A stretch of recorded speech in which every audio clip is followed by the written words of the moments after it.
आज हम ज्योग्राफी में एक लेक्चर और आगे बढ़ रहे हैं। हमारा टॉपिक एनवायरनमेंट। जानते हैं ना,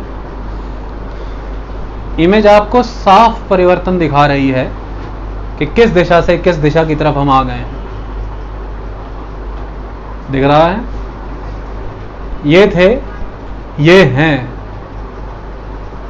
जो ये क्रिएट हो रखा है, ये है अर्बन हीट आइलैंड। ये हमारा आज का टॉपिक है। उसको करने से पहले हम कवर करेंगे एयर पॉल्यूशन की। हमारी इस श्रृंखला में सभी कंसेप्ट हमने पूरे किए। हमने आपको पॉल्यूटेंट समझाए, हमने आपको एसिड रेन समझा दिया, ग्लोबल वार्मिंग समझा दिया, ओजोन लेयर डिप्लीशन समझा दिया। आज एक मुद्दा जिसने विश्व और भारत को पूरी तरह से अपनी चपेट में ले रखा है, जो किसानों से बहुत बड़ा जुड़ा हुआ मुद्दा है, जो ग्रीन रेवोल्यूशन का एक नेगेटिव कॉन्सिक्वेंस के तौर पर उभरा है, जो तेजी से एग्रीकल्चर में मैकेनाइजेशन एंड टेक्नोलॉजी बढ़ने का एक नकारात्मक चेहरा है, दैट इज स्टबल बर्निंग। आज का हमारा टॉपिक स्टबल बर्निंग रहेगा। गवर्नमेंट ऑफ पंजाब के द्वारा स्टबल चैलेंज के नाम पर $1 मिलियन का जो एक प्राइज रखा गया है इंटरनेशनल साइंटिफिक कम्युनिटी के लिए कि जो भी सुझाव देगा उसे $1 मिलियन इस स्टबल मैनेजमेंट चैलेंज के तहत दिया जाएगा। $1 मिलियन कम नहीं होता। $10 लाख का प्राइज मनी रखा गया है कि सुझाव दिए जाएं। उस स्टबल का मुद्दा इतना नैरो नहीं था कि किसानों ने पंजाब, हरियाणा, उत्तर प्रदेश में बची हुई फसल की जो खुंटी होती है, जो तूड़ी होती है, जो स्टॉक रह जाता है, उसे जला दिया। इसकी वजह से दिल्ली में पॉल्यूशन हो गया। किसानों को कोसना शुरू कर दिया, किसानों के ऊपर प्रतिबंध लगाए गए। नेशनल ग्रीन ट्रिब्यूनल 2015 में किसानों के द्वारा स्टबल बर्निंग के ऊपर राज्य सरकारों को लताड़ता रहा कि आप इनके ऊपर किसी न किसी तरह की पेनल्टी लगाएं। 2013 में पंजाब सरकार ने इसको बैन किया। इसके ऊपर आज की डेट में बहुत सारी पेनल्टीज हैं। 2 एकड़ से कम की अगर आपकी ज़मीन है तो 2500 रुपये की पेनल्टी है, और अगर आप 5 एकड़ से अधिक ज़मीन रखते हैं तो 15,000 रुपये तक की पेनल्टी है आपके ऊपर।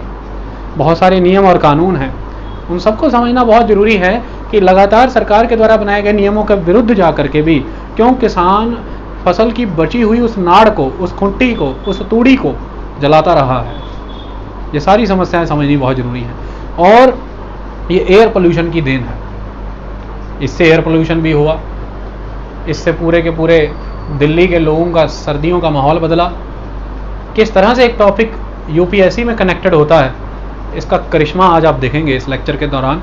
आज टॉपिक इज स्टबल बर्निंग। शुरू करते हैं।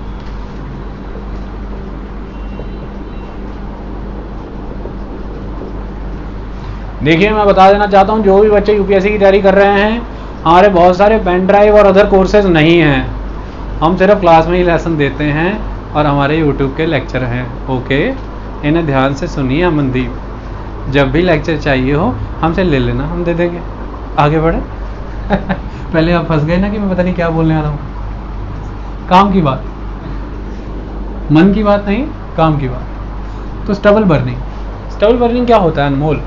ऐसा माना जाता है कि Punjab, Haryana and western UP के एरिया में अक्टूबर मिड में, कब मिड ऑफ अक्टूबर में आकर के जो क्रॉप्स होती हैं पैडी की,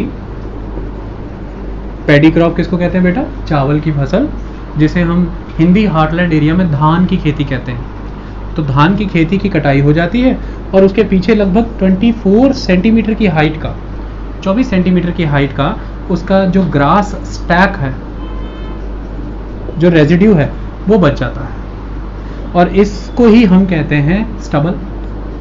ये जो स्टबल है, इसी का मुद्दा है कि इसको जलाने की बात हो रही है।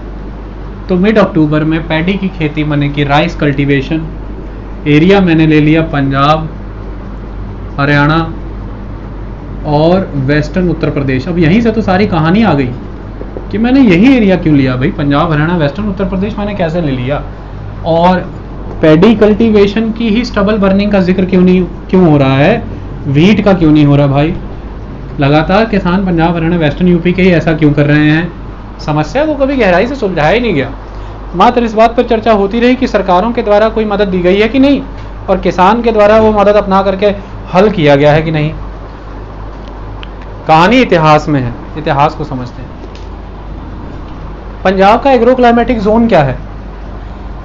पंजाब में आपको लगभग 50 से 70 सेंटीमीटर के अराउंड रेनफॉल मिल जाएगा पंजाब, हरियाणा और वेस्टर्न यूपी के इस एरिया में, और 50 से 70 सेंटीमीटर रेनफॉल और एक लंबा समय विंटर का।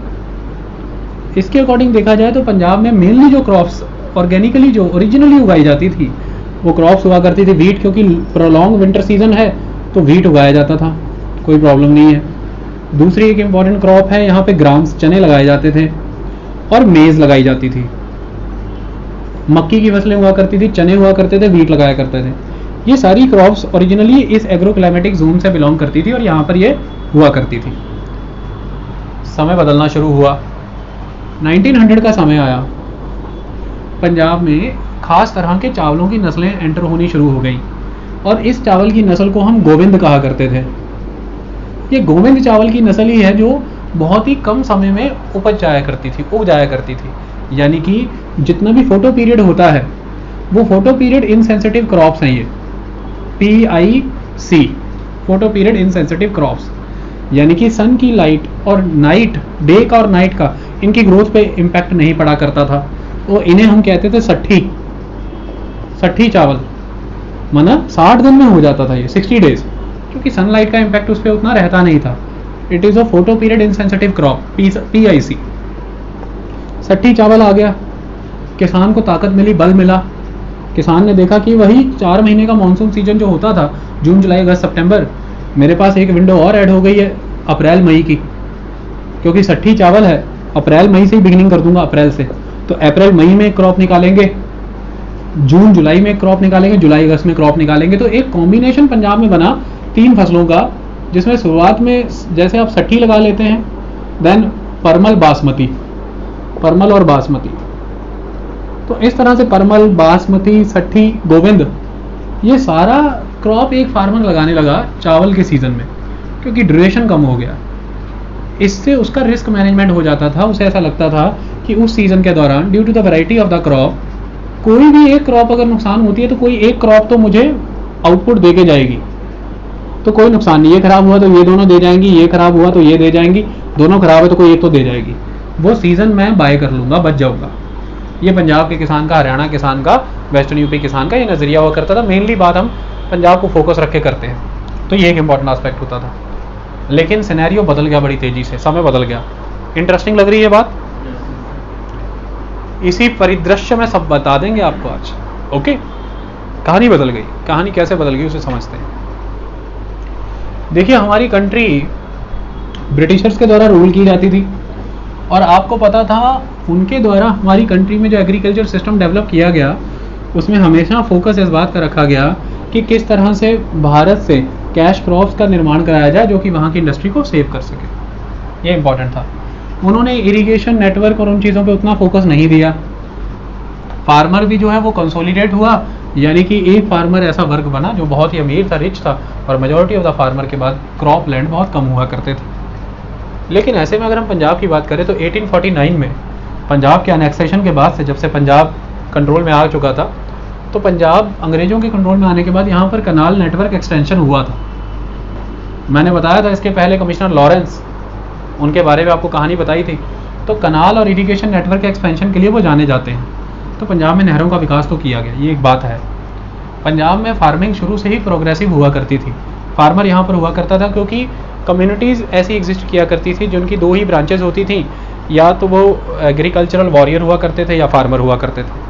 तो खेती बाड़ी एक आधार हुआ करता था। बंदा सिंह बहादुर के द्वारा भी बड़े लेवल पर अपने समर्थन में वो खेती बाड़ी वाला वर्ग ही अपने साथ जोड़ने का प्रयास किया गया। Punjab region is known for the agriculture, ये इंपॉर्टेंट है। और सिख धर्म में तो इसका बहुत लंबा चौड़ा इतिहास है। गुरु नानक देव, सिखों के प्रथम गुरु के द्वारा ही खुद हल चलाया गया था और इसे एक डिग्निफाइड लाइवलीहुड से जोड़ा गया था। ये इंपॉर्टेंट एस्पेक्ट। कर्म करो की थ्योरी है। एग्रीरियन स्टेट है पंजाब, जिसका पहला नमूना आज आप देखते हैं कि आज की डेट में जितना भी सेंट्रल गवर्नमेंट का सेंट्रल पूल है to maintain the public distribution system, PDS के माध्यम से ही सरकारें आपको सब्सिडाइज्ड फूड देती हैं जो डिप्राइव्ड सेक्शन है सोसाइटी का। तो पीडीएस में जाकर के जितना भी क्रॉप पूरे इंडिया लेवल पे डिपॉजिट होता है उसमें 45% वीट पंजाब कंट्रीब्यूट करता है। उसमें 30% राइस पंजाब कंट्रीब्यूट करता है, 45% पीडीएस का वीट हमारा है पंजाब का, 30% राइस का है। इसलिए कोई हर्ज नहीं है अगर आप पंजाब को ग्रेनरी ऑफ द इंडिया कहें, तो Punjab is the granary of the India in कारणों से। लेकिन ये कोई बहुत थपथपाने वाली, पीठ थपथपाने वाली बात नहीं है, क्योंकि दर्द है इसी में कि wheat and rice. There is a strong monocropping. अगर पंजाब में कुछ हो रहा है तो सिर्फ हो रही है मोनोक्रॉपिंग, इज अ प्रॉब्लम। इसको ट्रेस करना है हमें। 1947 में अंग्रेजों के द्वारा दिए गए इस सिस्टम से देश आज़ाद हुआ, और 1950 में एक समस्या हमें देखनी पड़ी। 1947 के बंटवारे के बाद पाकिस्तान भारत का बंटवारा हुआ। यही रीजन है जो सबसे ज़्यादा सफ़र हुआ, पंजाब। अब पंजाब से बहुत बड़ा एग्रीकल्चरल लैंड जो है वो कट चुका था, लेकिन बड़े पैमाने पर पॉपुलेशन का इन्फ्लक्स था। तो पॉपुलेशन इन्फ्लक्स हो रहा है due to the division of the population, but बहुत बड़ा हिस्सा भारत के पंजाब का जो पाकिस्तान के रीजन में चला गया, तो एग्रीकल्चरल लैंड का डिप्रिवेशन हुआ, लेकिन पॉपुलेशन इन्फ्लक्स बढ़ रहा है। ये कंडीशन पूरे भारत की ही थी। ऐसे में एग्रीकल्चर भारत में लोगों की फूड की रिक्वायरमेंट मेंटेन करना, महंगाई इन्फ्लेशन को रोकना और इन्फ्लक्स की प्रॉब्लम को डील करना, ये हमारे फर्स्ट 5 ईयर प्लान का एजेंडा भी था। ये बात आपको हमेशा याद रखनी है। 3 मेन एजेंडे ध्यान पे रखे गए कि पहले agricultural growth and agricultural procurement, दूसरा इन्फ्लेशन, बहुत तेज़ी से बढ़ती हुई है महंगाई, और तीसरा influx of the population due to the partition. ऐसे में भारत सरकार के द्वारा कई कदम उठाए गए और शुरुआती दौर में अमेरिका के द्वारा भारत की मदद की गई, लेकिन हमें तेज़ी से कुछ युद्ध देखने पड़े। जैसे 1962 का चाइना के साथ वॉर हुआ और 1965 में हमारी पाकिस्तान के साथ वॉर हुई। 1962 के बाद जब हमारी पाकिस्तान के साथ वॉर हुई थी, इस वॉर के दौरान हम पर कई तरह के प्रेशर माउंट किए गए, क्योंकि लंबे समय से हम पाकिस्तान से एक एड ले रहे थे। ये पैकेज था पूरा का पूरा, इसके तहत फूड भी मिला करता था, इसके तहत मनी भी मिला करती थी, इसके तहत सपोर्ट सिस्टम भी मिला करता था। ये एड हुआ करती थी PL 480 एड, इसका नाम था PL 480। इसके तहत हमें खास तरह की वीट एड मिलती थी, ये अमेरिका के माध्यम से। हमारी सोवरेनिटी को हार्म करने का प्रयास किया गया। 1965 के पाकिस्तान के साथ युद्ध के दौरान हमें PL 480 की निर्बाधित प्रभाव को रोकने की धमकी दी गई कि हम इसकी सप्लाई रोकेंगे, आप हमारे अनुकूल व्यवहार करें और युद्ध को विराम देने का प्रयास करें, युद्ध नहीं किया जाएगा, ऐसा कहा जा रहा था। ये हमारी सोवरेनिटी पे हार्म हुआ, स्कार्सिटी, और यही वही पीरियड है जब कोइंसाइड कर गया भारत में फैमिन आया। 1965-66 का दौर है फैमिन का, तो फैमिन भी आ गया, युद्ध में हमारा ध्यान लगा हुआ था, खर्चा भी हो गया। उधर से PL 480 जो अमेरिका की तरफ से एड आती है, इसमें भी कटौती होने लगी। ये सारी परिस्थितियों ने हमें एक जगह पर ला करके खड़ा कर दिया, जिसमें विचार करना आवश्यक हो गया था, रिक्वायर्ड हो गया था। अच्छा यार, आप लोगों को ये हिंदी शब्द समझ आए थे? आवश्यक हो गया था ये वो। देखिए, आपको भारतीय स्तर पर जाकर के डिबेट डिस्कशन करनी है, बात इंपॉर्टेंट है। इंग्लिश हम सबको आती है, we know English very much and we can deliver lecture in English, that we know, but the aspect is कि हिंदी स्ट्रेंथेंड भी होना जरूरी है। ओके, तो हिंदी शब्दों का प्रयोग होता है, मुझे उम्मीद है आपको समझ आता होगा। ओके, तो ये आवश्यक हो गया था कि इस पर विचार किया जाए। तो आवश्यक होने के साथ ही 1966-67 वो दौर है जिसे मीडिया ये वर्ड देता है कि इस दौरान ग्रीन रेवोल्यूशन आया। हालांकि ग्रीन रेवोल्यूशन जो इस दौरान आया है, उसके पहले ही इसके प्रयास हो रहे थे, और 1962 के दौरान ही सरकारों के द्वारा प्रयास किए गए। और लाल बहादुर शास्त्री एक इंपॉर्टेंट पर्सनैलिटी हैं जिन्होंने एक प्रोग्राम को थ्रस्ट दिया, वो था intensive agriculture development programme, IADP, intensive agriculture development programme as intensive agriculture district programme, जो बाद में इंटेंसिव एग्रीकल्चर डेवलपमेंट प्रोग्राम हो गया। डिस्ट्रिक्ट लेवल पर ये एक डेमोन्स्ट्रेशन प्रोजेक्ट था। ये देखा जा रहा था कि कुछ खास तरह की वैरायटी ऑफ द सीड्स अगर हम उगाएं तो कैसे रिजल्ट आते हैं। लाल बहादुर शास्त्री ने इसमें समर्थन दे दिया आगे जाकर के, और फिर फाइनली इंदिरा गांधी का दौर आ गया। लाल बहादुर शास्त्री का देहांत हुआ, इंदिरा गांधी का दौर आया। इंदिरा गांधी के दौर के दौरान इसको एक ऑफिशियल सपोर्ट देकर के, ऑफिशियल पॉलिसी के तहत ही ये डिसाइड किया गया कि इंडिया किसी हाल में पहले सेल्फ सफिशिएंसी को अचीव करेगा। तो हमने ये डिसाइड किया कि हम सेल्फ सफिशिएंसी अचीव करेंगे एग्रीकल्चर में, at least in the cadre of the food grains. तो व्हीट एंड राइस में हमारा सेल्फ सफिशिएंसी होगा। ऐसे में इंपॉर्टेंट एस्पेक्ट है नॉर्मन बार्लो के द्वारा रिसर्च वर्क किए गए थे, और एक खास वैरायटी ऑफ व्हीट उगाया गया था जिसे मैक्सिकन व्हीट कहते हैं। अमेरिका में शोध किए गए और मैक्सिकन व्हीट वैरायटी उगाई गई। अब ये जो मैक्सिकन व्हीट वैरायटी है, ये ड्वार्फ वैरायटी थी, छोटी, इसे हम कहते हैं the dwarf variety of wheat. Okay, अब यही मैक्सिकन व्हीट आज की डेट में अगर आप देखें तो नॉर्मन बोरलो बहुत इंपॉर्टेंट पर्सनैलिटी है, फादर ऑफ ग्रीन रेवोल्यूशन कहते हैं ना वर्ल्ड लेवल पर। और Borlaug institute of south Asia, बीसा सुना होगा आपने इसका नाम, Borlaug institute of south Asia. Bharat में ये सारे प्रोजेक्ट और सारे कैंपेन को भारत में फैसिलिटेट कराने चलाने वाले कौन थे? एम.एस. स्वामीनाथन। तो भारत में ग्रीन रेवोल्यूशन के फादर कौन है? एम.एस. स्वामीनाथन। स्वामीनाथन कमेटी की रिपोर्टें भी आप पढ़ते रहते हो लगातार, और अगर आप योजना और कुरुक्षेत्र को पढ़ने के इंटरेस्टेड छात्र हैं तो आपको स्वामीनाथन के ब्लॉग, स्वामीनाथन के आर्टिकल्स उसमें मिलते रहते हैं। तो नॉर्मन बोरलो एंड स्वामीनाथन दो इंपॉर्टेंट पर्सनैलिटीज हैं। तो भारत में ड्वार्फ वैरायटी ऑफ सीड आ गया, मतलब भारत में जो पहले सीड्स होते थे उनसे जो क्रॉप उगती थी उसमें झाड़ कम होता था, यानी कि ग्रेन्स दाने कम होते थे, लेकिन वो नेचुरली अकरिंग थे, कई सदियों से उत्पन्न हुए थे, कई तरह के paste surrounding temperature, pressure, climatic condition से लड़ते हुए, तो इसलिए उनको पेस्ट नहीं लगता था। वो अपने सराउंडिंग रीजन में जो वीड उगते हैं, खरपत, हर्ब, उनसे लड़ लेते थे, और वो टेम्परेचर, प्रेशर के सर्ज होने या गिरने से और बरसात की मार से भी बच जाते थे। लेकिन जो नई वैरायटी आई है इसमें उतनी रेजिस्टेंस पावर नहीं है, इसे पेस्ट से डर लगता है तो पेस्ट कंट्रोल करना पड़ेगा। इंसेक्ट जल्दी पड़ जाता है तो पेस्टिसाइड, इंसेक्टिसाइड ज़्यादा डालने पड़ेंगे, क्योंकि हमें इसे तीव्र गति से बढ़ाना है, क्योंकि इसकी पोटेंशियल है कि ये इतने दाने पैदा कर सकती है, तो इसे हाई डोजेज ऑफ न्यूट्रिशन देना पड़ेगा जो कि सॉइल में नहीं है, तो फर्टिलाइज़र के डोज देने पड़ेंगे। अब इंसेक्टिसाइड, पेस्टिसाइड और फर्टिलाइज़र पौधे को तुरंत उपलब्ध हो जाए जड़ों के माध्यम से, इसके लिए वाटर देना पड़ेगा। तो अल्टीमेटली हमने ग्रीन रेवोल्यूशन के तहत high yielding variety seeds HYVS use किए, high yielding variety seeds, pesticides,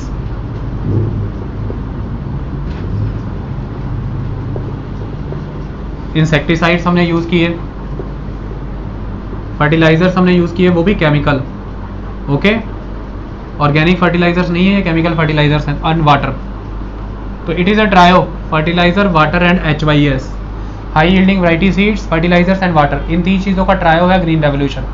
इसके माध्यम से हमने नए तरह की क्रांति उत्पन्न की, इसलिए इसको ग्रीन रेवोल्यूशन कहते हैं, और ये 1966-67 में भारत में आई।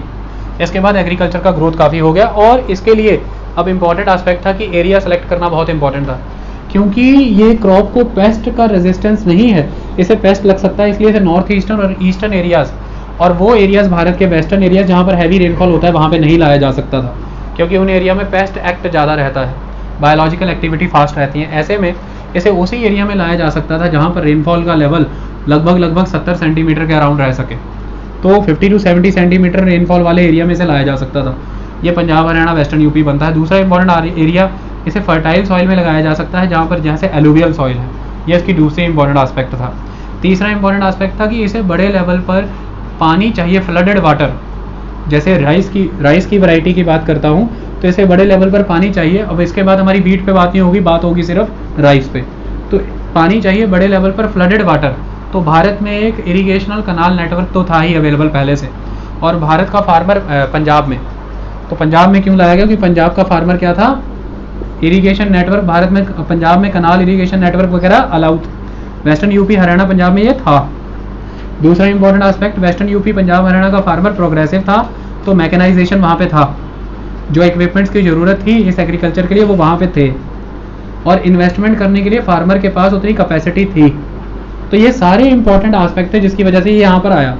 तो फार्मर कैपेसिटी है, फार्मर कैपेसिटी टू इन्वेस्ट, ये बड़ा पॉइंट, क्योंकि फार्मर प्रोग्रेसिव था। मिनिमम यानी कि threshold limit of the mechanisation थी, जिस लिमिट से हमें बिगिनिंग करनी किसी भी चीज़ की, वो मैकेनाइजेशन का लेवल था। ओके, इसे हम कहते हैं थ्रस्ट, जहाँ से थ्रस्ट उठाना है, टेक ऑफ। तो take off level of mechanisation था, कहाँ था? पंजाब, हरियाणा, वेस्टर्न यूपी में। ये इंपॉर्टेंट एस्पेक्ट है। तीसरा इंपॉर्टेंट एस्पेक्ट, इरिगेशन रिक्वायर्ड है, ये फ्लडेड फील्ड्स चाहिए पैडी के लिए, तो इसके लिए कनाल नेटवर्क तो था। पंजाब, हरियाणा, यूपी में कनाल नेटवर्क था, लेकिन उतना सक्सेसिव कनाल नेटवर्क नहीं था, उतना अच्छा नहीं था जितना चाहिए था। इसकी वजह से एक बात और थी कि ये वह एरिया है पंजाब, हरियाणा, उत्तर प्रदेश का, वेस्टर्न यूपी का, खास तौर पर पंजाब और हरियाणा का ये वो एरिया जहाँ पर ग्राउंड वाटर टेबल बहुत ही रेज्ड था। ग्राउंड वाटर टेबल की समस्या बहुत जटिल थी, यहाँ पर काफ़ी रेज्ड था, और उस ग्राउंड वाटर टेबल को आप टैप कर सकते थे, तो ग्राउंड वाटर टेबल क्योंकि की अवेलेबिलिटी थी। ग्राउंड वाटर टेबल की अवेलेबिलिटी थी। ओके, ये सारी कंडीशंस हैं। और रेनफॉल यहाँ पे लेस था, तो रेनफॉल का कम हो जाना जो कि रिक्वायर्ड है कि पेस्ट का इफेक्ट ना हो। फार्मर के पास कैपेसिटी है इन्वेस्ट करने की कि वो इंसेक्टिसाइड, पेस्टिसाइड, फर्टिलाइजर पे इन्वेस्ट कर सके, हाई यील्डिंग वैरायटी सीड्स ले सके। और फार्मर एक्सपेरिमेंटल था पंजाब का, क्योंकि प्रोग्रेसिव था। Take off level of mechanisation है, इतनी मैकेनाइजेशन तो है कि पॉलिसी हमारी टेक ऑफ हो जाएगी, उसके बाद मैनेज कर लेंगे। कनाल नेटवर्क अवेलेबल है, उसे और एक्सटेंड कर सकते हैं।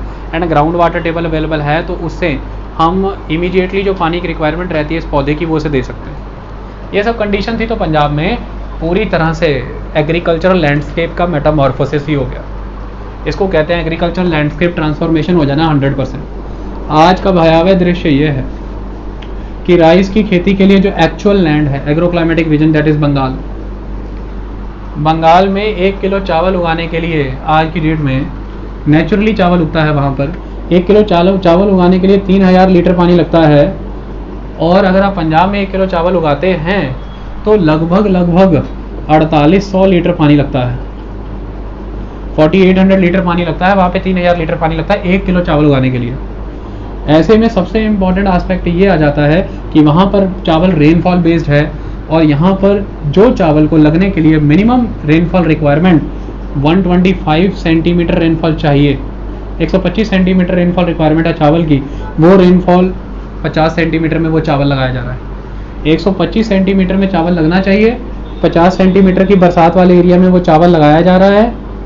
और दूसरी बात की इसमें रिक्वायरमेंट भी 4800 लीटर की पानी की है 1 किलो चावल उगाने के लिए। तो ये जो गैप है 125 से 50 का, ये ऐसा एक्सपेक्ट किया गया था कनाल के थ्रू पूरा होगा, लेकिन ऐसा कभी भी हो नहीं पाया। इसे पूरा किया गया बड़ी ज़बरदस्त तरीके से ग्राउंड वाटर से। किसे पूरा किया गया? ग्राउंड वाटर से। क्योंकि एक रिक्वायरमेंट हुआ करती थी ग्रीन रेवोल्यूशन की। ग्रीन रेवोल्यूशन ये कहता है कि आप खेतों को पानी स्विच ऑन और स्विच ऑफ टेक्नोलॉजी से दे सकते हैं। मतलब on the spot high yielding variety seed को पानी चाहिए, जब लगाई है, you can not wait for the rainfall, button दबाया और पानी चाहिए। क्योंकि अगर उसे बिल्कुल समय रहते फर्टिलाइजर्स और पेस्टिसाइड्स का डोज नहीं मिला, वो वैरायटी खत्म हो जाती, क्रॉप खत्म हो जाती। तो आपको इमीडिएट वाटर चाहिए। इसकी वजह से बड़े लेवल पर यहाँ पर इलेक्ट्रिफिकेशन भी हुआ, बिजली भी आई। पंजाब, हरियाणा पंजाब भारत के वो स्टेट हैं जो 100% इलेक्ट्रीफाइड हो गए थे सबसे पहले। Haryana was the first state. तो बिजली भी आई, बिजली का तंत्र भी आया, ट्यूबवेल्स भी बनाए जा सके, संक वेल भी बनाए जा सके, क्योंकि लैंड जो था एलुवियल कैरेक्टर का था यहाँ पर। और यहाँ पर इम्परवियसनेस ऑफ द लैंड हाई थी, क्योंकि यहाँ पर सॉइल का नेचर ऐसा था, सरफेस सॉइल का, कि इम्परमिएबिलिटी है। इसकी वजह से पानी जो है आगे अंदर चला जाता था। आई बात समझ में? पानी अंदर चला जाता था, तो एक्वीफर्स में पानी स्टोर रहता था। ये सारी चीज़ें एग्जिस्ट कर रही थी पंजाब में। लेकिन अब प्रॉब्लम कहाँ से आई? जो इतनी लंबी कहानी आपको सुनाई, सिचुएशन कहाँ पर आ गई? सिचुएशन यहाँ पर आ गई है कि जब आप बंगाल के मुकाबले, ये this is very important case study. आपको इंटरव्यू में तो ये क्वेश्चन एवरी डे एनकाउंटर होता रहता है कि know what is the issue with the Punjab and what is the issue with the agriculture of the Punjab. जब आप बंगाल से पंजाब कंपैरिजन करते हैं तो वहाँ से पंजाब के रीजन की अगर हम एग्रीकल्चर की बात करें, यहाँ पे evaporation rate is fast because precipitation is low. लेकिन बंगाल में प्रेसिपिटेशन ज़्यादा है। ऐसे में जब एवेपोरेशन यहाँ पे फास्ट है और हम हाईली वाटर इंटेंसिव एग्रीकल्चर कर रहे हैं, दैट इज़ राइस, तो ही तो 4800 लीटर पानी देना पड़ता है, क्योंकि evaporation rate is fast due to the dry land semi arid condition. लेकिन वहाँ पे evaporation rate is slow due to the wet climatic conditions. तो वहाँ पर इसलिए 3000 लीटर में ही खेती हो जाती है। समझ आई? और वो भी नेचुरल है। यहाँ पर ये मैन मेड है, चाहे कनाल के माध्यम से आप दे रहे हैं, चाहे ग्राउंड वाटर के माध्यम से दे रहे हैं। एक तो पहले 1800 लीटर की बढ़ोतरी है, दूसरी मैन मेड है, और इवेपोरेशन रेट फास्ट है, तो ये भी इवेपोरेट करेगा। तो डोजेज ऑफ द वाटर ज़्यादा है, वहाँ पे डोजेज ऑफ द वाटर कम है, यहाँ पे डोजेज ऑफ द वाटर कम ज़्यादा है। और खेतों की खासियत ये कि 45 डेज फील्ड इनंडेटेड रहनी चाहिए। जो new mode of transplant of the paddy हमने किया है, द ट्रांसप्लांटेशन मेथड, इसके तहत हम पैडी को एक नर्सरी में उगाते हैं, उसकी पनीरी, और बाद में उसको ला करके हम खेतों में लगाते हैं। वो 45 डेज का इनंडेशन मांगता है, यानी कि खेत तर रहने चाहिए 45 दिनों के लिए। और वही वो महीना होता है जिस टाइम सबसे ज़्यादा इवेपोरेशन होता है, इसलिए water requirement is very high. आई बात समझ में? इससे हुआ क्या? इससे हुआ ये कि बदल गया पूरा सिस्टम। अगर पंजाब की आप बात करते हैं तो पंजाब में लगभग 5.03 मिलियन हेक्टेयर लैंड में एग्रीकल्चर, 5.03 मिलियन हेक्टेयर का पूरा पंजाब है, 5.03 मिलियन हेक्टेयर। इसमें से 83% पर खेती होती है, इसमें से 83% पर खेती होती है। अब अगर इसमें से आप देखें पंजाब का एरिया मेनली जो एग्रीकल्चर करने के लिए जाना जाता है, 10.8 मिलियन एकड़ में राइस कल्टीवेशन हो रहा है, ठीक है, और ये सारा का सारा इरिगेशन बेस्ड है मोस्टली। क्लियर ये बात? तो अब हुआ क्या, प्रॉब्लम कहाँ पर आई?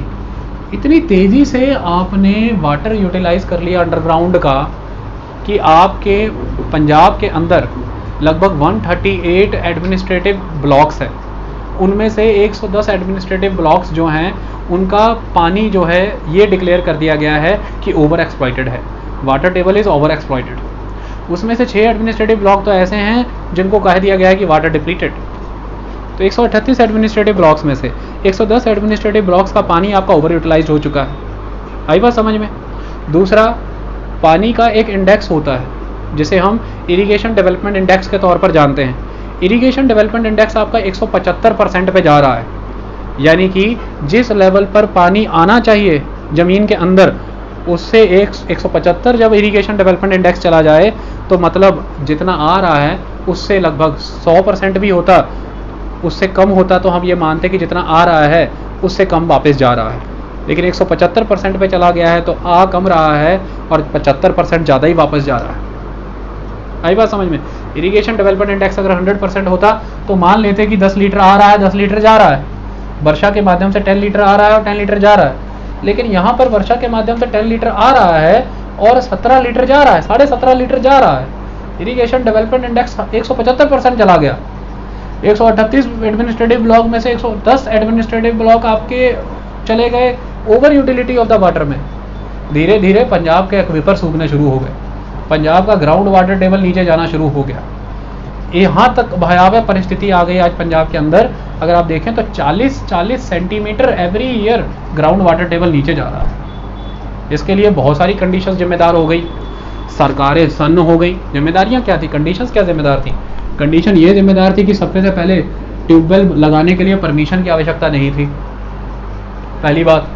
दूसरी बात, कितना पानी निकाल सकते हैं इसके ऊपर कोई रेगुलेटरी फ्रेमवर्क नहीं था, तो ट्यूबवेल लगाने के लिए अनुमति की ज़रूरत नहीं थी।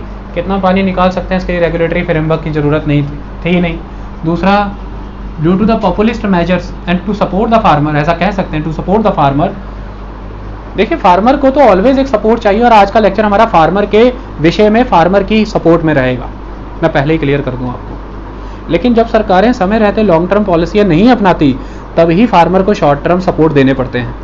सरकारों के द्वारा बिजली का बिल माफ़ करने की एक टेंडेंसी पंजाब में अपनाई गई थी और बिजली के बिल में भी खास तौर पर गांव की बिजली, जिसमें मोटर की बिजली, ये माफ़ की जाती थी।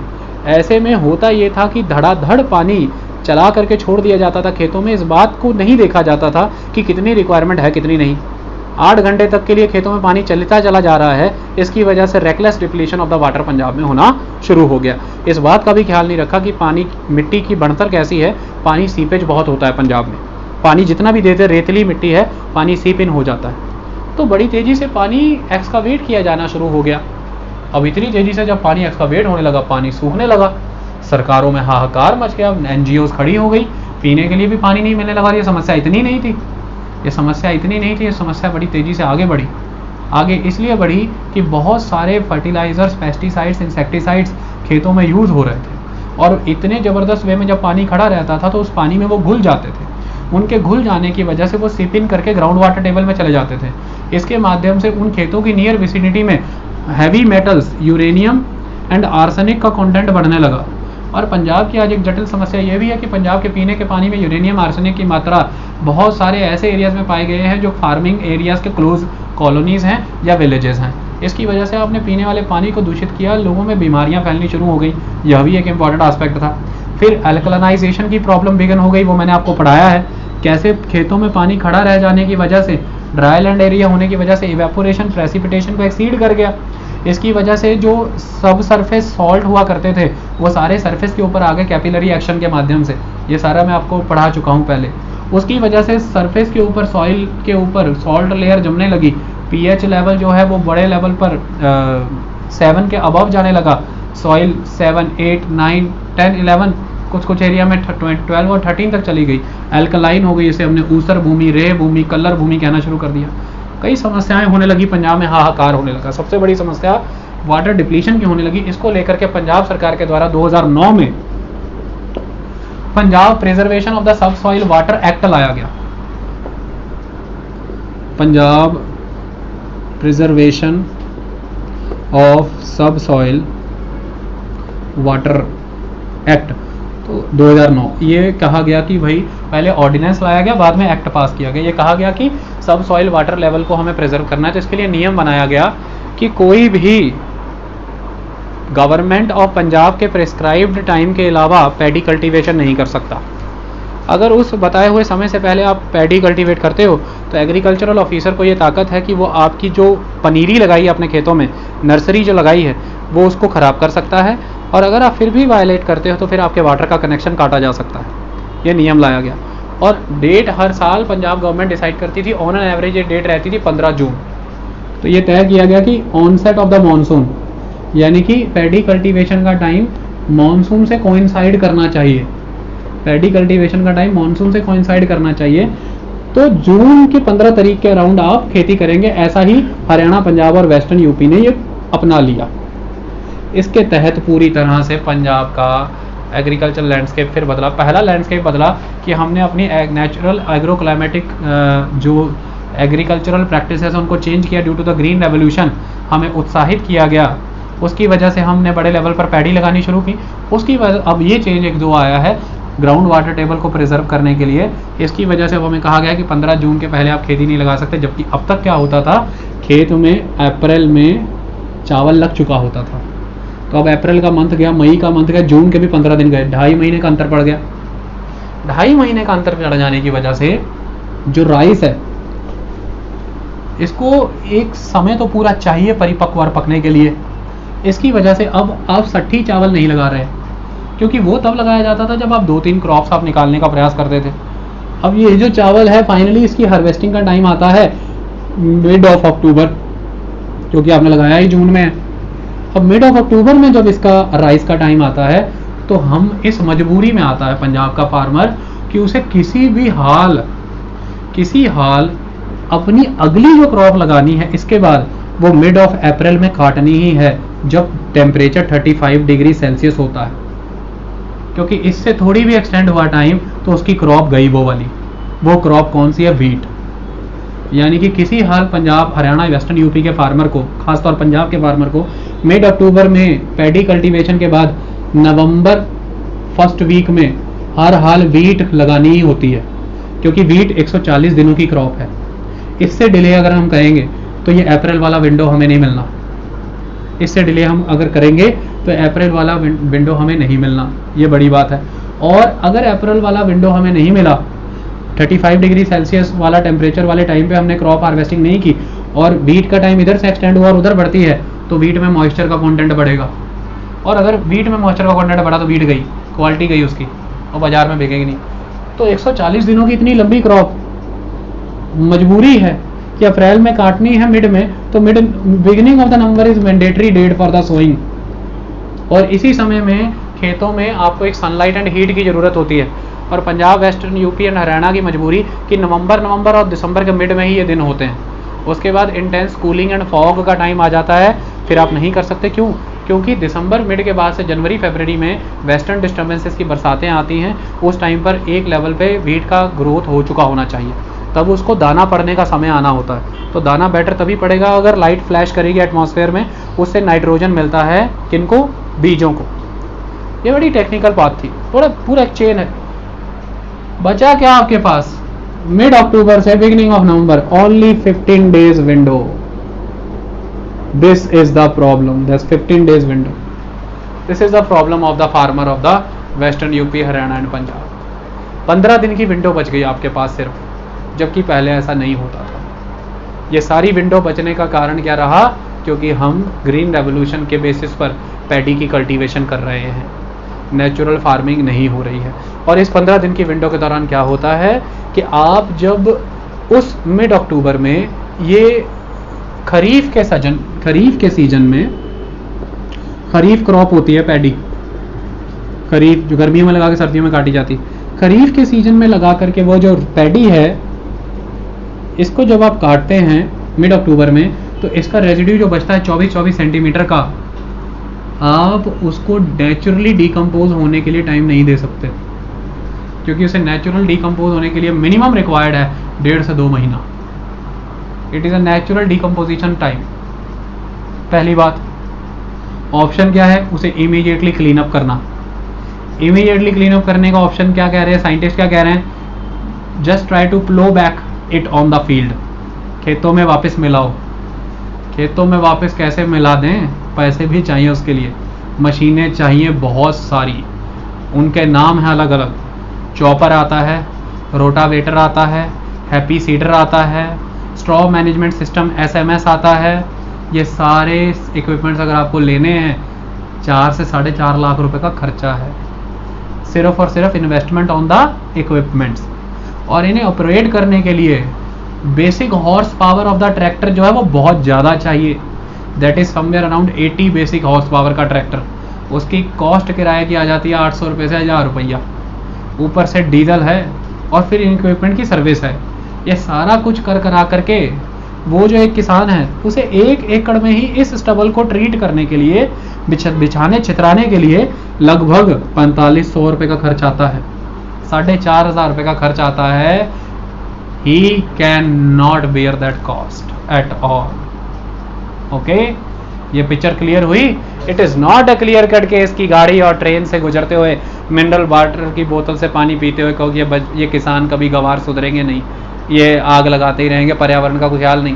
मुद्दे की बात है वो भोजन दे रहे हैं आपको, आप विचार करो कि आप क्या दे रहे हो उन्हें। वो क्यों आग लगाना चाहेंगे?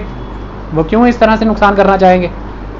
अब आते हैं लार्जर पिक्चर पे। परसेप्शन क्रिएट हो गया, लार्जर पिक्चर बनाए। अब now let's move to the comprehensive picture. देखिए, जब हम बात कॉम्प्रिहेंसिव पिक्चर की करते हैं तो अब वापस आना होगा। किस पे आना होगा? when you are answering the MCQs, when you are writing a mains answer, or you are giving, or you are going to appear into the interviews, you have to support your cause with authenticated reasons and the sources or the different facts. उसके according अगर हम चीज़ों को देखें तो कहानी कैसे mould होती है। देखिए, फार्मर से जब जाकर के बात करो कि ये परिस्थिति तुम्हारी कैसे आई, पंजाब के फार्मर से मिलना, पुराने फार्मर से आप बात करोगे तो ये कहेगा ये परिस्थिति कैसे आई, वो सीधा कहेगा 1966-67 के बाद आई है। कैसे आई है आज मैं समझा देता हूँ। सबसे बड़ी बात, सबसे पहले इस परिस्थिति के आने का कारण ये हुआ कि गवर्नमेंट के द्वारा उस समय में सबसे पहले तो सब्सिडाइज्ड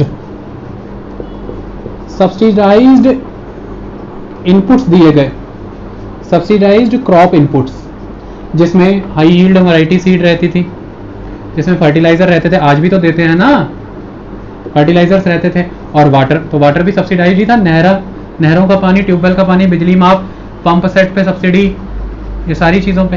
तो high yielding variety seed, fertiliser, insecticide, pesticide and water, ये सब्सिडाइज दिया गया, तो इनपुट सब्सिडाइज दिया गया।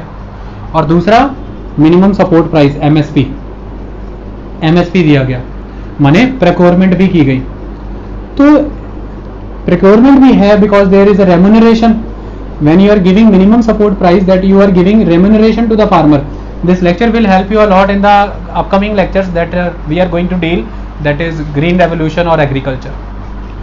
So when you are giving minimum support price to the farmer on the crop, that you are providing remuneration, you are giving guaranteed procurement, authentic procurement by the Food Corporation of India, FCI godowns.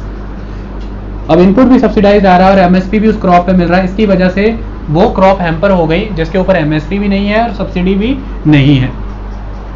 इसकी वजह से diversified crop गया, diversified crops गए और क्या आ गए? Monocrop. तो monocrop का एक विशियस साइकिल चलेगा, wheat paddy, wheat paddy, wheat paddy, wheat paddy, हर साल यही सर्कल होने लगा। जबकि भारतीय किसान ऐसा नहीं, और पंजाब हरियाणा किसान तो बिल्कुल भी ऐसे खेती नहीं करता था, मोनोकल्चर नहीं हुआ करता था, डाइवर्सिटी ऑफ द क्रॉप रहती थी। और अगर आप मुझसे आज पूछें कि what is the solution to the stubble burning, my first answer will be the diversity in the agriculture. We need to prefer diversified agriculture, we need to discard the monoculture pattern, monocropping. आप पूछेंगे sir जब आपने इतनी समस्याएं बता दी कि पंजाब में चावल से इतनी समस्या है तो बंद क्यों नहीं कर देते पंजाब का चावल? और आएंगे ना ऐसे सवाल आएंगे आपके मन में, मैं आंसर करूंगा। ओके, इतनी बात समझ में आई? अब ये मोनोक्रॉप एक अपने आप में नेगेटिव चीज है, इससे एक विशियस साइकिल चला। क्या चला? इससे विशियस साइकिल ये चला कि हमने क्रॉप लगा दी हाई यील्डिंग वैरायटी सीड, उसके लिए हमें ज़्यादा से ज़्यादा वाटर प्रोवाइड करना है, ज़्यादा से ज़्यादा वाटर, ज़्यादा से ज़्यादा फर्टिलाइजर, ज़्यादा से ज़्यादा डोजेज ऑफ इंसेक्टिसाइड, पेस्टिसाइड। इससे हाई यील्डिंग वैरायटी सीड को जब हमने ज़्यादा से ज़्यादा वाटर और अदर इनपुट दिए तो इससे क्या बढ़नी है? यील्ड। इससे क्या बढ़नी है? यील्ड। जब यील्ड बढ़ेगी तो क्या बनेगा? इनकम। जब यील्ड बढ़ेगी मेरे बच्चों, जब पैदावार बढ़ेगी तो क्या बढ़ेगा? इनकम। जब भी किसी चीज की इनकम बढ़ेगी तो उस चीज में इंटरेस्ट बढ़ेगा लोगों का। जब इंटरेस्ट बढ़ेगा तो उसमें इन्वेस्टमेंट बढ़ेगा। इन्वेस्टमेंट बढ़ेगा ना? इन्वेस्टमेंट क्या बढ़ेगा कि that process is very fast process. तो अब हमें इसमें जब मुनाफा दिख रहा है तो इसे हम 2 स्केल पे उठाएंगे, ऐसा फार्मर कहेगा। First we need to do it extensively, जितना एरिया एक्सपेंड कर सकते हो करो। एंड सेकंड, जितना घना कर सकते हो, जितना गहरा, इंटेंस। खेत देखना आप पंजाब के, अगर आपको पैडी और वीट के बीच में कुछ दिख जाए तो मुझे बता देना। हाँ, खेतों के कॉर्नर में थोड़ी बिखरी बिखरी सी लगती है, लेकिन सेंटर में it is the dense cultivation. This is the most intensive agriculture of India, very intensify agriculture. अब इतना इंटेंस और इतना एक्सटेंस एग्रीकल्चर करना है, that too in a short period of time. For that you need mechanisation, for that you need mechanisation. Okay, आपने mechanisation किया क्योंकि high yielding variety seed water दिया तो यील्ड बढ़ी, यील्ड बढ़ी तो इनकम बढ़ा, इनकम बढ़ा तो इंटरेस्ट बढ़ गया फार्मर का, एक्सटेंस एंड इंटेंस कर दिया, उससे फिर इन्वेस्टमेंट तो बढ़ेगी, और इन्वेस्टमेंट बढ़ रही है मैकेनाइजेशन पे, और मैकेनाइजेशन पे इन्वेस्टमेंट बढ़ रही है तो लेबर खत्म हो गई, लेबर की जरूरत नहीं रही। वो फार्मिंग पंजाब और हरियाणा, वेस्टर्न यूपी की जो बेस्ड ही लेबर पे थी। Farming is a labour intensive process, you know very well, it is a labour intensive, but you are simply negating the labor because you are doing mechanized activities. Labour free labour चली गई, उसको compensate करने के लिए you are doing more mechanisation, और mechanisation किया, labour और चली गई। तो आज की डेट में मैकेनाइजेशन इज अ श्राप। यहां से आती है अगली प्रॉब्लम, मैकेनाइजेशन इज अ श्राप because we are having dire lack, ultimate lack of the labour. हमें किस चीज की कमी चल रही है इस समय? बहुत जबरदस्त, लेबर। अब लेबर जब भी कम होगी मार्केट में तो क्या हो जाएगी? बड़ी कॉस्टली। लेबर क्या हो जाएगी? बड़ी कॉस्टली। पहला एस्पेक्ट ये, तो labour is short, labour shortage, due to that labour is costly, but not like this only. 1970s and 2017, can you imagine? There are so many labor laws. There is a minimum wage legislation by the government of India. So wages are always already very high. So now we need to pay higher wages. So wages are high. According to that, cost is high. Then again, labor is costly. So due to the shortage, labor is costly. Due to the high wages, labor is costly. So labor is very costly. और इस labour को costly बनाने का process किसने follow किया? Green revolution. क्योंकि we preferred monoculture, उसकी वजह से ये सारा प्रोसेस हुआ। आज हमारे पास मैकेनाइजेशन है, मैकेनाइजेशन की वजह से हमने क्या कर दिया जो कभी होता ही नहीं था। In a year now we are doing multiple cropping. अगर हम थोड़ा पंजाब से हटके उठाएंगे इस इशू को, it is also very important, क्योंकि आज दिन तक पंजाब भारत में ये नहीं पाया गया था कि वीट का रेजिड्यू भी जलाया जा रहा है। Nowadays the biggest problem suffering our country is there is a 22% lack of the fodder in our country and we are burning the wheat stubble. Look at the pathetic situation. We are having 22% deficiency of the fodder for the animal and we are burning the wheat stubble. ये भी नहीं consider कर रहे कि wheat stubble is very good as a fodder. Rice stubble is not good for the fodder, that's why उसे जलाया जाता है, लेकिन wheat का stubble नहीं जलाया जाता है। ओके, क्योंकि जो राइस का स्टबल रहता है इसमें बड़े पैमाने पर सिलिका एंड लिग्निन रहता है, and silica is lignin is not good for the animal, they are not digestible, that's why इसे बर्न नहीं किया जाता। ये सारा समझाना है अभी, एक एक साइंस का प्रश्न का उत्तर करेंगे इसके अंदर आपका टेक्निकल। ओके, इसको समझ आया आपको? तो मल्टीपल क्रॉपिंग एक साल में अगर 3-3 4-4 फसलें निकाल रहे हो तो you are having very less time for the next crop, तो यू नीड मोर मैकेनाइजेशन मतलब लेस लेबर अवेलेबल, क्योंकि लेबर वहां से पलायन कर रही है, लेबर जा रही है, लेबर वहां पे कहां पर रहेगी? Not at all possible. इतनी बात समझ में आई? हमने लेबर घटा दी, कोई दिक्कत की बात नहीं, घटा दी। ये एक यूनिवर्सल फेनोमेना ही है कि लेबर घटा दी।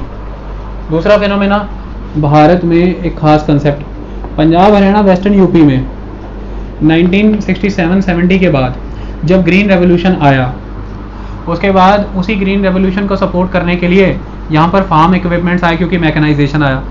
उसी मैकेनाइजेशन को सपोर्ट करने के लिए hand tools, repair workshops, spare parts के तौर पर स्मॉल एंड मीडियम एंटरप्राइजेज आए भारत में, पंजाब में। तो पंजाब में लुधियाना, जालंधर, ये मेन सेंटर बन गए स्मॉल एंड मीडियम एंटरप्राइजेस के। यही कारण है कि मंडी गोविंदगढ़ बहुत बड़ा सोर्स बन गया स्क्रैप का, क्योंकि यहाँ के जो इंडस्ट्रियलिस्ट हैं, जैसे लुधियाना के, जालंधर के और हिमाचल प्रदेश के, ये वो माइनिंग होती है, जैसे जो छत्तीसगढ़, झारखंड और बाकी एरियाज में, वहाँ से आए हुए लोहे की जगह प्रेफर कर देते हैं मंडी गोविंदगढ़ में आया हुआ यूज्ड आयरन स्क्रैप। तो इसलिए बड़े लेवल पर स्क्रैप मंडी वहाँ पर खुली, तो वहाँ पर इन फैक्ट्रियों का स्क्रैप बिकता भी है, वहाँ से स्क्रैप खरीदा भी जाता है for the formation of new equipments, new spanners, new hand tools. तो आप यहाँ पर देखेंगे बड़े लेवल पर हैंड टूल इंडस्ट्रीज लगी। अब हैंड टूल इंडस्ट्रीज भी यहाँ पर आ गई। यही कारण है कि पंजाब का बच्चा इंजीनियरिंग की तैयारी करता है, +1 +2 नॉन मेडिकल, क्योंकि यहाँ पर इंजीनियरिंग इंडस्ट्रीज आई। सारी हैंड टूल इंडस्ट्रीज आप देख लीजिए यहाँ पर लगा हुआ cluster. Jalandhar is the largest hand tool cluster, India level पे ही नहीं वर्ल्ड लेवल पे जाना जाता है। आई बात समझ में? हैंड टूल इंडस्ट्री, चाबियाँ, पाने, सब कुछ हो गया यहाँ पे। चाबियाँ पाने बनने लगे, चाबी पाने जानते हो ना, ये सारा हैंड टूल क्लस्टर यहाँ पर आया। एग्रीकल्चर यहाँ पे प्रोग्रेसिव है।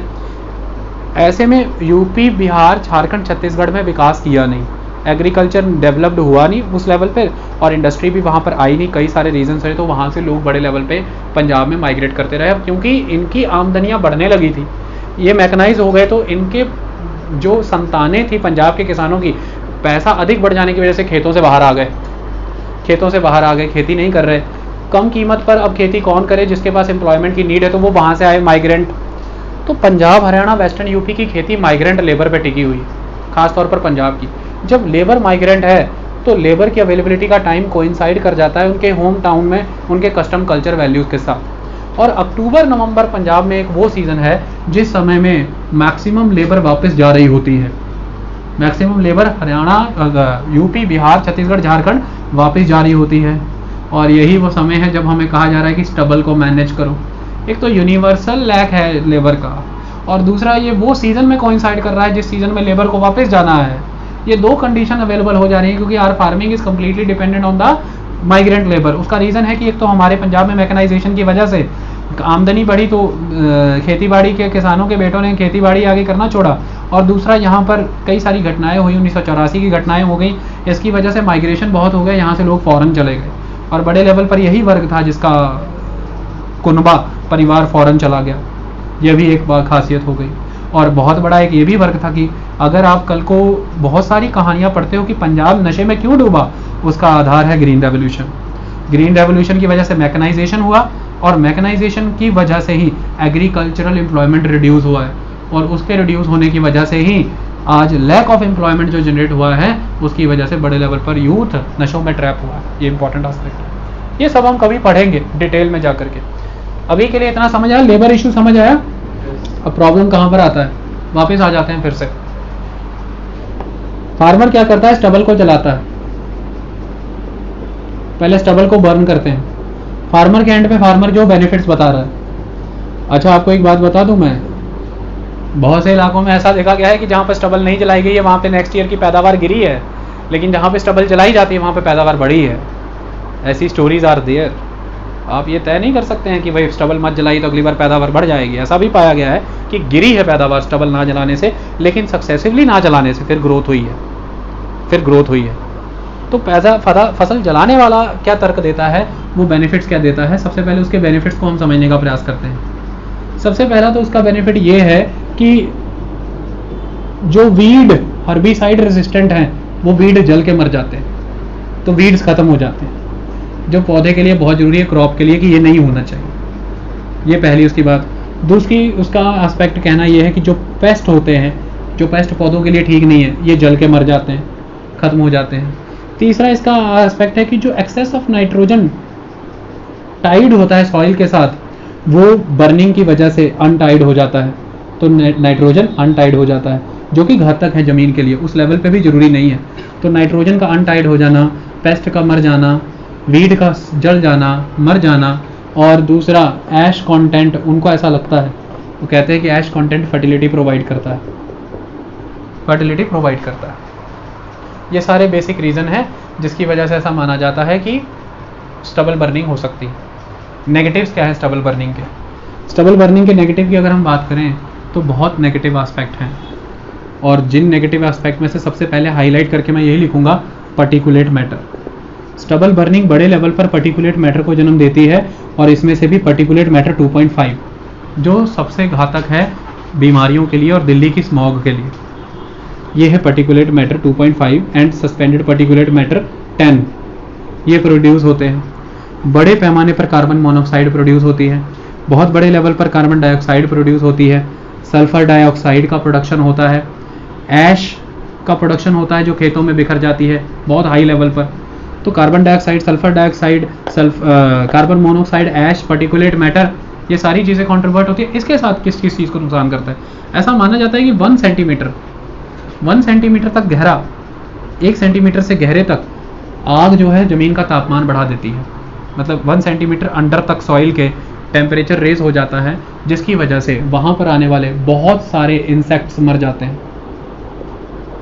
इन इंसेक्ट्स के मर जाने की वजह से जो बायोलॉजिकल लाइफ है वो ख़त्म हो जाती है, और ये मित्र कीड़े होते हैं। Biological life we always need, और इन बायोलॉजिकल लाइफ की ख़त्म हो जाने की वजह से हम एक नकारात्मक विशियस साइकिल में जाते हैं, क्योंकि सॉइल की नेचुरल फर्टिलिटी फिर लॉस होगी। क्यों? उसका कारण है पहला एस्पेक्ट, सॉइल का सब सॉइल टेम्परेचर भी रेज हो गया तो इंसेक्ट मर गए, मैंने बायोलॉजिकल एक्टिविटी रिड्यूस हुई। तो बायोलॉजिकल एक्टिविटी ही तो फर्टिलिटी को प्रोड्यूस करती है डिकम्पोजिशन के माध्यम से, तो डिकम्पोजिशन रिड्यूस होता है, डिकम्पोजिशन रिड्यूस होता है। क्लियर? बायोलॉजिकल एक्टिविटी रिड्यूस होती है, इंसेक्ट्स मर जाते हैं। ये सारी चीज़ें हो जाने की वजह से अब होता क्या है कि सॉइल का मॉइस्चर लेवल उड़ने लगता है। जब आप उसे गर्म करते हैं सॉइल का मॉइस्चर रिड्यूस होता है, और जैसे ही सॉइल का मॉइस्चर लेवल रिड्यूस होगा, सॉइल ऑलवेज ट्राई करती है to balance it, to saturate it. Underground water table खींचेगी, और जैसे ही अंडरग्राउंड वाटर टेबल है तो वाटर टेबल भी डिप्लीट होता है। वाटर टेबल डिप्लीट होता है खेतों को आग जलाने से। आई बात समझ में? वाटर टेबल का डिप्लीशन होना, मॉइस्चर का रिडक्शन होना, इंसेक्ट्स का मर जाना, ये सारी चीज़ें किस चीज़ को जन्म देते हैं? Lack of fertility. Fertility reduce होती है, और फर्टिलिटी रिड्यूस होने का सबसे भयावह परिणाम क्या आ जाता है? यही फार्मर है जिसे बड़े पैमाने पर फर्टिलाइजर्स फिर यूज़ करने पड़ते हैं। यह सबसे बड़ी प्रॉब्लमेटिक एस्पेक्ट है हमारी कंट्री में, कि इसी को फिर high doses of fertiliser use करने पड़ते हैं, यूरिया, नाइट्रोजन, फॉस्फोरस, पोटेशियम, क्योंकि स्टबल जलाने से सबसे ज़्यादा प्रभावित नाइट्रोजन, फॉस्फोरस एंड पोटेशियम ही होता है। इसकी वजह से किसान का खर्चा नाइट्रोजन, फॉस्फोरस एंड पोटेशियम पे बढ़ता है इनडायरेक्टली। ज़्यादा फर्टिलाइजर्स खेतों में डाले जाते हैं, जो आने वाले समय में नेचुरल फर्टिलिटी रेट सॉइल का रिड्यूस करता है, नेचुरल फर्टिलिटी को ख़त्म करता है। हम और डिपेंड होते हैं इन फर्टिलाइजर्स पर, जिससे और बर्बादी होती है, और एक समय में इनका इतना कंटेंट बढ़ जाता है कि ये फूड चेन का ही पार्ट बन जाते हैं, और फूड चेन का पार्ट बन करके ये पूरी की पूरी कम्युनिटी को बर्बाद करते हैं, क्रॉप्स को बर्बाद करते हैं। फार्मर की इनपुट कॉस्ट बढ़ती चली जा रही है। ऐसे में जहाँ पर आज की डेट में फार्मर को रेम्यूनरेशन प्रॉपर नहीं मिल रहा है, ऐसे में फार्मर की इनपुट कॉस्ट का बढ़ते चले जाना भी एक कारण बन रहा है कि पंजाब में लगभग हर साल 1000 किसान मृत्यु दर को प्राप्त कर रहे हैं, मृत्यु को प्राप्त कर रहे हैं। ये बड़ी बात है। आई बात समझ में? ये एक इम्पॉर्टेंट एस्पेक्ट है। तो कुल मिलाकर के ये सारी एक्टिविटियाँ अगर आप ध्यान से देखें तो आपको समझ आएगा कि किस लेवल पर हमारे पंजाब के एरिया में फर्टिलाइज़र्स और इंसेक्टिसाइड्स और पेस्टिसाइड्स की यूजेज हो रही है। अगर मैं एक डाटा बनाऊं तो हमारी कंट्री का जो लेवल है फर्टिलाइज़र के यूजेज का 121 किलोग्राम पर एकड़ है। अगर हम पंजाब की बात करें तो लगभग 380 किलोग्राम पर एकड़ यूज़ होता है। यानी कि 3 गुना फर्टिलाइज़र आप यूज़ कर रहे हैं। Can you imagine? अगर हम इंसेक्टिसाइड पेस्टिसाइड्स की बात करें तो पर एकड़ 980 ग्राम पंजाब का लेवल है, जबकि इसके कंपैरेटिवली 450 ग्राम पूरी कंट्री का लेवल है, उससे दुगना। तो हम इंसेक्टिसाइड पेस्टिसाइड दुगने यूज़ कर रहे हैं, फर्टिलाइज़र 3 गुना यूज़ कर रहे हैं, और ये बढ़ता चला जा रहा है due to the stubble burning, क्योंकि हम ही तो नुकसान हो रहे हैं। इसके माध्यम से खड़ा पानी लगा करके जब यही सब सीपेज होकर के ग्राउंड वाटर में जाता है तो ग्राउंड वाटर का नुकसान हो रहा है, वाटर टेबल का नुकसान हो रहा है, इतने सारे पॉल्यूटेंट आप कंट्रीब्यूट कर रहे हैं। कहीं ना कहीं लॉन्ग टर्म में तो फार्मर ही नुकसान में है, लेकिन किसान के इस समस्या को समझते हुए सरकारें ध्यान नहीं दे रही हैं, यह बात है। ये थे पॉजिटिव, ये थे नेगेटिव जो आपकी आंखों के सामने समझे। और सबसे बड़ा इंसिडेंट है फार्म फायर्स का। आज बड़े लेवल पर एक घटना निकल करके अभी चुनाव के समय में भगवंत मान की टेरिटरी में आपने देखा फार्म फायर का इशू आपने देखा बहुत स्ट्रांगली, और मध्य प्रदेश और उत्तर प्रदेश में तो ये इशू बहुत स्ट्रांग है। फार्म फायर्स, एक खेत से दूसरे खेत की तरफ आग का बढ़ जाना, और खेतों जो स्टबल को आग लगाई होती है खेतों की चपेट में ले लेना, गांव का गांव चपेट में ले लेना, इससे नुकसान होता है। तो पर्टिकुलेट मैटर बढ़ रहे हैं। कार्बन डाइऑक्साइड के एमिशन के ऊपर एक डाउट है। कुछ साइंटिस्ट कहते हैं कि अगर आप स्टबल को ना बर्न करके नेचुरल डिकम्पोज भी होने दें तो उस डिकम्पोजिशन में भी तो कार्बन डाइऑक्साइड आएगा। तो कार्बन डाइऑक्साइड वहाँ पर थोड़ा सा ही कम है बर्न करने के कंपैरेटिवली, तो इस पे इशू नहीं है। Issue is the particulate matter, issue is the particulate matter, issue is the ash content, issue is the carbon monoxide, and issue is the rising temperature of the subsoil layers and the killing of the insects, killing of the weeds, killing of the moisture, reduction of the moisture and reduction of the groundwater table, and reducing soil fertility and increasing doses of the fertilizers. These are the issues. इस पे हमें चर्चा करनी है। Okay, अब मुद्दा ये आता है, इतने नकारात्मक बातें सुनकर भी किसान को समझ नहीं आ रहा है क्या? किसान क्यों नहीं ऐसा कर रहा? किसान के तर्क ये हैं जो मैं अब देने जा रहा हूँ, सुनिए।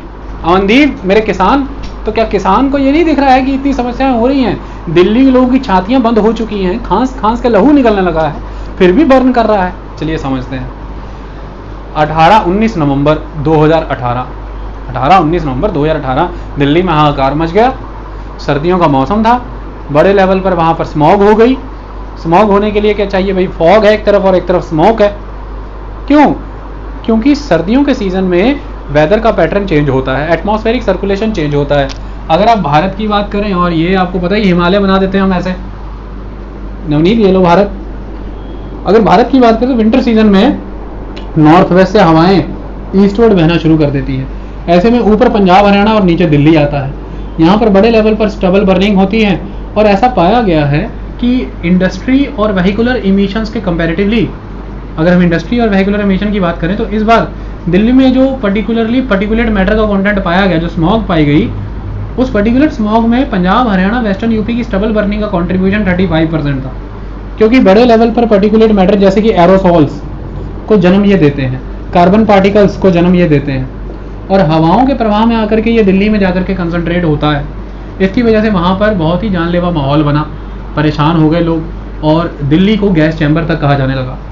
यानी कि जिस प्रॉब्लम को अभी तक सुलझाया गया, अभी तक नज़रअंदाज किया जा रहा था, उसके ऊपर कई तरह के विचार होने लगे। यही वो समय था जिस समय आपने कई कहानियाँ सुनी होंगी कि डीजल व्हीकल्स को बंद किया जाएगा, ये एक इंपॉर्टेंट एस्पेक्ट है। स्टबल बर्निंग जो है उसे कंट्रोल किया जाए, उसे बैन किया जाए। ऑड आउट फार्मूला यहाँ पर देखने को मिला आपको। ऐसे बहुत सारे कंसेप्ट आपने देखने को मिले इस बार। उसका मेन आधार ही ये था कि विंटर सीजन के दौरान ये जो एक्ट हो जाता है जिसमें लोगों का जीना दुश्वार हो जाता है। पर्टिकुलेट मैटर का लेवल 1000 चला गया था, जो अपनी लिमिट से ही कई गुना अधिक था, 1000 तक चला गया था। गैस चैम्बर में कन्वर्ट हो गई थी। अरविंद केजरीवाल चीची हल्ला मचा रहे थे कि ये पंजाब हरियाणा और वेस्टर्न यूपी की देन है जो दिल्ली के साथ ये सारी हरकतें होती हैं। और नेशनल ग्रीन ट्राइब्यूनल के द्वारा दिल्ली के सरकार को 2 लाख रुपए का जुर्माना भी लगाया गया था कि आपके द्वारा प्रयास नहीं किए जा रहे हैं कि किसी तरह से दिल्ली की परिस्थितियों को सुधारा जाए। इस तरह की चीज़ें हुई। ऐसा नहीं है कि स्टबल बर्निंग को लेकर के हम 2019 में जागरूक हुए। पंजाब में 2013 में स्टबल बर्निंग को लेकर के कानून बन गया था कि ये बैन है, ये नहीं चलाई जाएगी। अगर चलाई जाएगी तो इस तरह के जुर्माने लगाए जाएंगे। कई तरह के मेजर्स सरकारों के द्वारा अपनाए भी गए और आज भी अपनाए जाते हैं, और ये सारे मेजर्स बहुत ही कोअर्सिव हैं।